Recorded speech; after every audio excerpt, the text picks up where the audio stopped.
Without truth, there can be no justice. Ladies and gentlemen of the jury, have you reached a verdict? We have, Your Honor.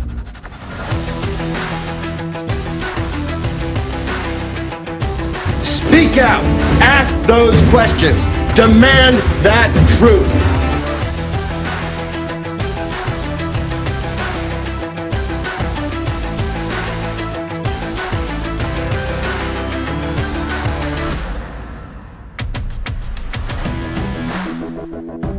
Hi everyone, and welcome to episode 31 of Truth is Justice.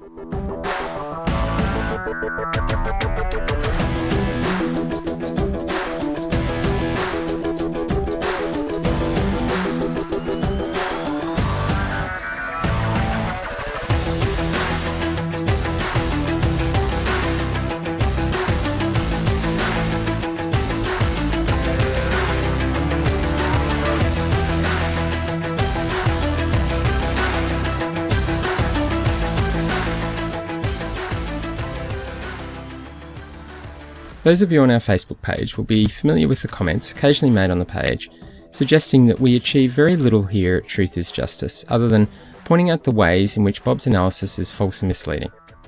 Trisha offered up a brilliant response to the most recent instance of one of those comments. Trisha's response was, showing that he's wrong is showing the other side. The he referred to is Bob. That short statement by Trisha highlights exactly why what we do here at Truth is Justice is so important and why we really do make a difference. We are not about Bob bashing or dragging his name through the mud, nor are we about doing that to anyone involved in this case. We are simply about highlighting the false and misleading statements made about the case, then correcting those by offering up actual evidence and support. And in doing that, in going through that process, we get ever closer to understanding the truth about many of the details of this case. Really, that has been what we have been about from day one. Well, actually, even before day one. It was what many of us felt early on when Bob commenced his analysis of this case. There was something just not quite right about the way he approached it from the very first episode.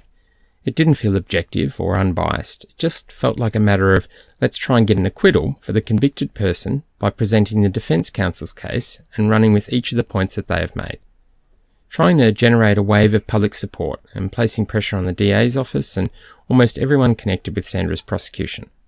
It wasn't about getting close to the truth and ensuring justice was served. It was about believing the family and friends of Sandra, and without any real case material, heading down a path with her and her family in an attempt to have her conviction overturned. I've said from the beginning that if Bob was open about his obvious focus, well, obvious to me anyway, then I would largely have no problem with it. Sure, his references to the various people involved in the case have been disgusting, and I think even a lot of his long-term listeners have recognised that. But if Bob acknowledged from the start that his focus was not on seeking the truth, and instead was devoted to Sandra's acquittal, then everyone can balance his take on it in the same way that you would if you only read the defence side of any case. I've said before that reading a defence counsel's perspective of almost any case will have you siding with the defence. It's just the way it is. But Bob has a public approach to the cases that gives people the belief that they are receiving the actual truth about a case, not simply a spin on the defence case. But a spin on the defence case is exactly what his listeners have received, and I will demonstrate examples of that during this episode. Now, Bob addressed this quite obvious problem with his approach to this case various times on his show. On one occasion, Bob even went so far as to state that the show was not a Free Sandy show, and was genuinely about justice for Jim. I think there are some problems with that claim. Big problems that show that it seems this was never about justice for Jim, or the truth, or seeking justice. It was about getting Sandra free and cashing in on a homicide. Early in the season, a question was asked by a listener on a Friday follow-up episode whether a website existed that contained all of the Melgar case materials. The question drew comparison to the West Memphis 3 case material website, Callahan. Now, I don't have strong views in the West Memphis 3 case, I simply don't know enough about it. I have been to the Callahan site though, once or twice, just to see how it was organised. And Bob responded to that question by saying that there wasn't currently a site where anyone could go to get all of the Melgar case material, but that his website, Truth and Justice, wanted to be that website. This is in the days before Truth is Justice began. Now, Bob then went on to make further references throughout the season to making all of the case material available to his audience, including providing them with access to the trial transcripts. There was a triumphant statement made when the trial transcripts were eventually received that they would soon be shared with his audience. I wonder what changed. A whole year was spent by Bob on the case, and only a fraction of the case material was ever made available to his audience through his website and through the Facebook page associated with the show. I seriously doubt it relates to our publishing of the documents, or that could be used as a legitimate justification for him not going to the trouble of providing his listeners with access. And Bob actually addressed this question in a Friday follow-up episode, episode 623. The interaction went like this, quoting Bob, and a big thank you to Fred for the transcripts. The question always comes in, why do you take so long to put stuff out? Well, number one, it focuses our investigation piece by piece, and by the end of the season, all the information is out there, but it keeps us focused. But the other thing is to review the materials, to make sure stuff like this doesn't happen before you put it out like that. End quote. The stuff like this reference in that quote might be to claims that we here at Truth is Justice put out unredacted material. Many of you would be aware that many of those claims by Bob are simply spin, like his claims last week that he kept the surnames of his alternate suspects private, whilst putting up Sandra's appeal documents on his website that contained their surnames. Many of you would not know that earlier this year we were made aware that Bob had an unredacted photo of Jim's body up on his page for his audience to download. And we were copying it left, right and centre at around about that time, around some of these issues. You might recall we pulled down every single document from our website at a request from Lizz and reviewed each of them carefully. We spent large amounts of time removing references to names such as her husband's and awaited newly redacted material from the DA's office. But all the while, Bob had similar material up on his page, including documents showing Lizz's husband's full name and this unredacted image of Jim. In the middle of us copying all of that criticism, rather than screaming that from the rooftops, we actually sent Bob an email informing him of the image that was up on his site and suggesting that, out of respect for Jim, it should be taken down. It was subsequently removed from his page, but we didn't get a reply back or any form of acknowledgement. Notice that we didn't seek to take that opportunity to hit back at Bob in any way. We did what was right for Jim, which is what we're all about, something that seems to have been entirely forgotten by many of those people that fight for Sandra's acquittal. Back to Bob's quote. He says that a reason for the case material being only drip-fed to his audience is because it focuses his audience on his investigation, which, Bob claims, goes through each piece of case material, piece by piece, and that by the end of the season, all of the case material is out there. Well, that couldn't be further from the truth. Bob reached the end of the season, and not only has very little material actually been released for his audience, significant documents were never made available to them. For example, the forensic IT report prepared by Mr. Devlin. The report so frequently discussed, and in my opinion one of the most important elements of the case, and one of the most damning for Sandra's narrative and the defence case, is not available and has never been made available on Bob's website. The document didn't need redaction, so that couldn't be an excuse, but it did contain material that makes elements of Sandra's narrative difficult to accept. And what could be the possible reason for Bob not putting that document up for his audience to consider? Or what would be the reason for Bob not discussing it in depth in any way? You'll recall Jim Clementi talking about how there was no evidence of marital problems or extramarital affairs. Yet, that isn't necessarily the case. As you've highlighted before, we have evidence on each of the computers of adult websites being accessed. And not just one or two, dozens and dozens. We have evidence of adult dating sites being accessed. And again, not just one or two, dozens and dozens. There is the chance that all of those could be entirely innocent. We don't really have any additional information available to us except that which was contained in Mr. Devlin's report and given in his trial testimony. Of course, visiting those websites doesn't indicate marital problems or extramarital affairs necessarily, but everything is relative. Some of you may be comfortable with a partner having a dating profile or several dating profiles up on internet dating sites, but some of you wouldn't. For some of you, that alone could constitute something leading to an affair, or would at least indicate problems in the marriage. For some of you, a partner visiting large numbers of pornography sites and opening in private or incognito browser windows could be perfectly fine, whilst for others it may cause some tension. We don't know how those matters were viewed within the marriage between Sandra and Jim, but we do know what the Jehovah's Witnesses think about it. Do a quick search on the various Jehovah's Witness pages and you'll quickly see that pornography is seen as something shameful. In fact, the Jehovah's Witnesses offer up a statement that says, simply put, Jehovah God hates pornography. Now, as for extramarital affairs, the Jehovah's Witnesses have an equally strict approach, and the definition provided by them, the guidance given by the religion to their followers about avoiding adultery, is the following.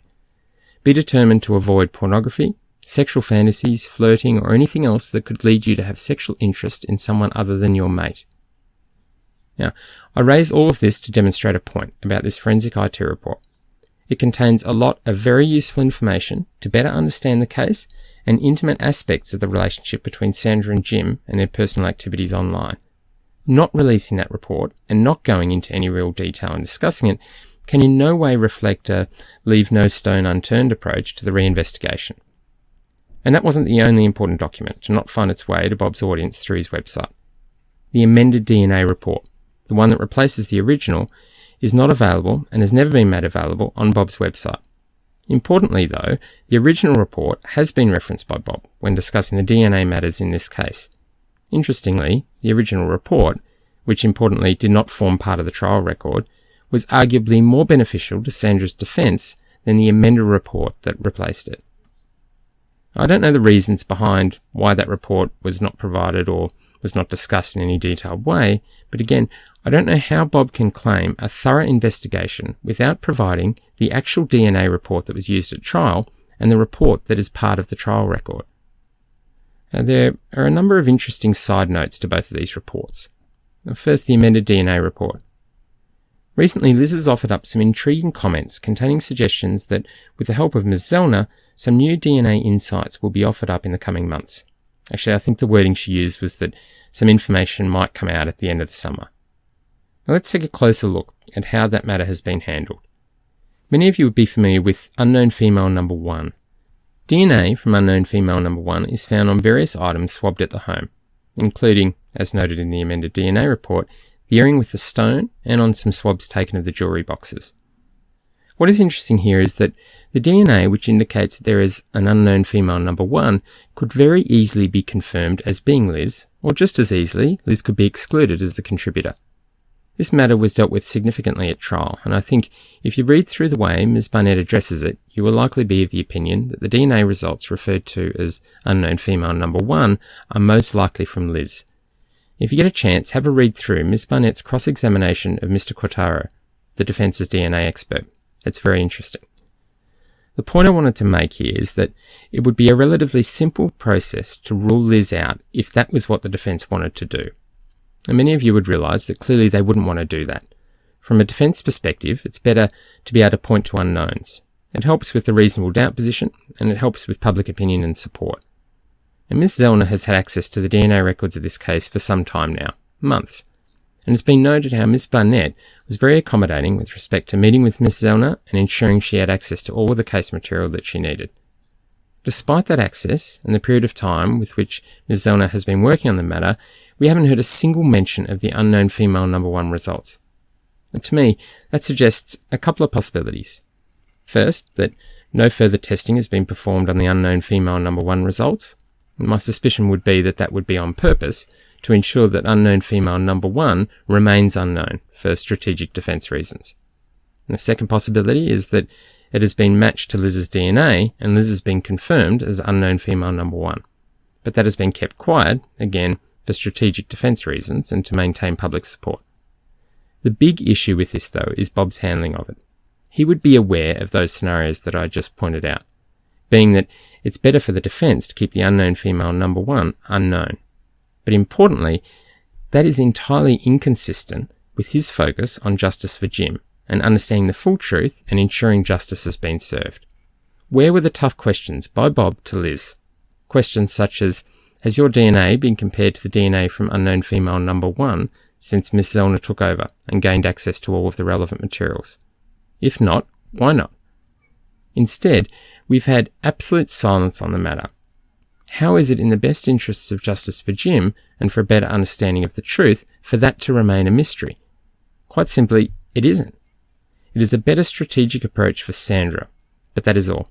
And that fact alone clearly shows what Bob's priorities were and what his focus was for this case. Now, some interesting aspects of the IT forensic report, the ongoing speculation regarding it, and importantly, the way that Bob has chosen to largely avoid it. And my strong view is that the matter of the IT logins hasn't been overdone. Rather, it's been deliberately avoided by Bob, many of his devout followers, and also Sandra's own defence team. Now, those login entries represent verifiable events taking place inside the home at approximately the time that Jim was murdered. In fact, aside from the physical act of Jim being murdered, they represent the only truly verifiable events that took place that evening. How that isn't worthy of further investigation by a group apparently prepared to go to all lengths to uncover the truth is something I really can't understand. To turn attention away from those entries, Bob claims that we don't know what those entries in Mr. Devlin's report actually mean, and therefore he notes that it isn't worth all the drama. Whilst the drama is most certainly a key element in his show, there are two big problems with that assertion by Bob. The first problem is that yes, we do know what those entries represent. We know exactly what those entries mean, because Mr. Devlin himself has described what they mean in his emails to me, emails which have been shared freely within both groups. The only thing contradicting Mr. Devlin's report, his emails, his messages, one of which I shared on our Facebook page a couple of weeks ago, the views of an IT professional we had on our show, and the details provided by the state in their brief, is this: a single word answer by Mr. Devlin to a question at trial by Ms. Barnett. His answer of correct is taken by Bob and others to override, or at the very least balance out, every other one of those points, including Mr. Devlin's own words on the matter. Even Mr. Devlin's own words providing clarification of what he claims he meant in response to Ms. Barnett's question at trial with his one-word answer, even that is not enough to diminish the extraordinary and irrational importance that some like Bob seek to apply to that simple one-word answer of correct. And the second problem, Sandra's defence team have access to the device images and could, following a simple request by Bob, Lizz, Ms. Zellner, or anyone else for that matter, provide any of those parties with a disk image for it to be analysed, and they could easily and efficiently get all of the answers provided by another IT professional, or even Bob himself if he purchased a book and read up on how to do it, like he has done in many other specialty fields. But would Sandra's defence team do that? Not a chance. It's a similar situation to the DNA results from unknown female number 1. It is my view that it is far better for Sandra strategically to have these unknowns out there. But again, for Bob, why haven't the difficult questions been asked? Why hasn't he publicly asked Lizz to request the laptop? I say request because I haven't seen any indication that the Gateway laptop in question was ever collected by the Melgars from the Harris County evidence locker. It would be very simple. Lizz could collect it, or Sandra could send a request for Lizz to collect it, and it could be provided to Bob, who could in turn give it to a forensic IT specialist to perform further tests. All of the speculation would end. The answers would all be provided. And isn't that supposed to be the point of all of Bob's efforts, and his followers' efforts? Isn't it supposed to be about justice for Jim? Whatever that means, even if it means that the right person was convicted. And Bob has gone to lengths to try and chase down certain elements of this case. We had the Costco blouse situation, where calls were made for employees at Costco to access internal records to try and ascertain who in a given area purchased that particular blouse. We had the surveillance video situation, where Bob approached an expert to obtain a professional opinion on what we are seeing. But with the laptop, most likely the single most important piece of evidence in the whole case, we have nothing. A few references to Bob not knowing anything about IT, and a fierce holding on to that single word answer provided by Mr. Devlin at trial. A member of our Facebook group, Kelly, raised an excellent point during the week. He highlighted that the Windows system would record when the system entered sleep mode. What this means is, if the laptop lid was shut and the system was set up to enter sleep mode when the lid was shut, we would know exactly what the sequence of events were that night. Additionally, when the system was woken from sleep mode, the system would record that. And this was a very important point raised by Kelly, and I think it helps us better understand some of the wording used by Mr. Devlin around this matter. First, briefly giving a little bit more information about the sleep mode matter and the laptop lid closing. For those of you that have laptops, you'll likely have it set up so that when you close the lid, the system enters sleep mode. That means that the system doesn't remain in full active mode and drain the batteries quickly. It's normal to have it set up that way because in most circumstances, you don't need the laptop to remain fully active whilst it is closed, for the simple reason that you are likely not using it. Now, we do have a reasonably strong indication that Sandra's laptop was set up to enter sleep mode when the lid was closed. Remember that file write which was found at approximately 8 AM on the 23rd of December?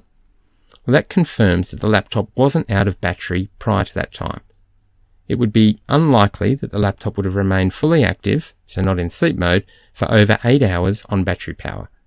Remember, it was found in a laptop bag with the power supply, so it wasn't plugged in. Now let's look at the wording Mr. Devlin used in his first email to me.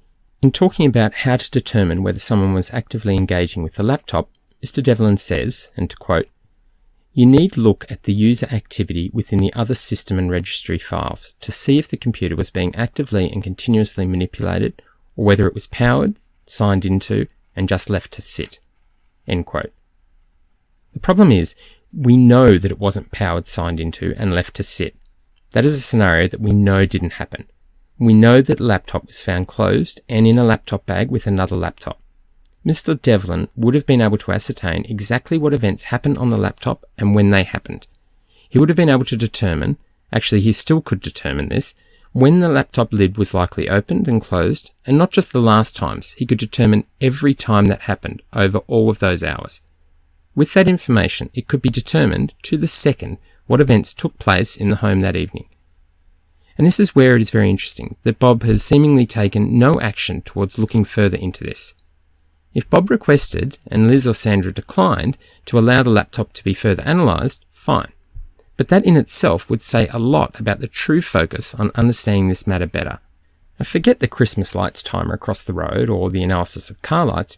Bob is very aware, or should be very aware, that the laptop, Sandra's laptop, holds the answers to so many of the questions from that night. And Bob could make a simple request to gain access to it from the very person he wanted so desperately to help make sense of all of this, Lizz. Now some will say, including Bob, that the state could have performed their own analysis and still could perform their own analysis. I suggest that the inclusion of the login matter in the state's brief likely provides an answer to the latter. As for the former, Mr. Driver, the previous Assistant District Attorney who was going to take this matter to trial, had lined up 6 forensic IT professionals to be state witnesses. And we will address aspects of that more in the coming weeks, but any suggestion that this wasn't important to the state prior to Ms. Barnett taking over the case is not accurate. For those of you who are confused by the whole IT matter, I understand, and my apologies if I haven't been able to describe it well enough to make it make sense. I'll finish up with this broad summary explanation of it, which will hopefully explain it a little bit better. The laptop itself could be analysed today by the defence and the prosecution and anyone with access to the laptop in exactly the same state that Mr. Devlin tested it. Exactly the same state. Mr. Devlin has indicated that he has the files necessary to do that in his long-term storage. The prosecutor would have those files in their holding, and Lizz and Sandra could request the laptop to give to another forensic IT professional to be analysed all over again. The events recorded on that laptop would give detailed insight into what happened and when that night. Exactly when the laptop was closed, exactly when it was opened, what files were accessed, etc. The same could be done for Jim's laptop, the one that Mr. Devlin's report suggests was last used just before the Melgars went out for dinner on the 22nd of December. That information could piece together all the events to the second. Bob's theory of intruders torturing Jim for the password, the information on the laptop could either support that or rule that out. There would be no more questions about the human activity aspect. They would all be answered. And all it would take is for Bob to gain access to either the files in the form of one of the disk images or the actual laptop. A simple request to Lizz, and there you go. All the questions are answered. But as seems to be Bob's method, it is far better entertainment and far better in keeping with the wrongful conviction narrative to leave the right questions unanswered. Justice for Jim? No way. For Bob, this seems to have been solely about Sandra's acquittal, pure and simple. Seeking the acquittal of the woman convicted by a jury of murdering Jim. The most frustrating aspect of all of this for me, and many of us here at Truth is Justice, is this. We are about setting the record straight, about providing answers to those questions that could really help everyone understand the Melgar case better. We are about getting closer to the full truth. On those DNA and IT matters that I've discussed, Bob has elected to leave those questions unanswered. Questions he could ask the right people for answers to, and their responses would provide an insight. But for the purposes of entertainment, drama, and maybe friendships, Bob has chosen not to ask them. Put bluntly, by not asking those questions and demanding their answers, Bob has let Jim down. How incredibly disappointing, given that he took the approach of making money off Jim's murder. Bob was in a position with the family, especially Lizz, where he could ask certain questions, tough questions like those I raised earlier. He could have, but he chose not to, and that says everything about his motives and his intentions. We are Truth is Justice, and we look forward to you joining us next week as we continue to set the record straight.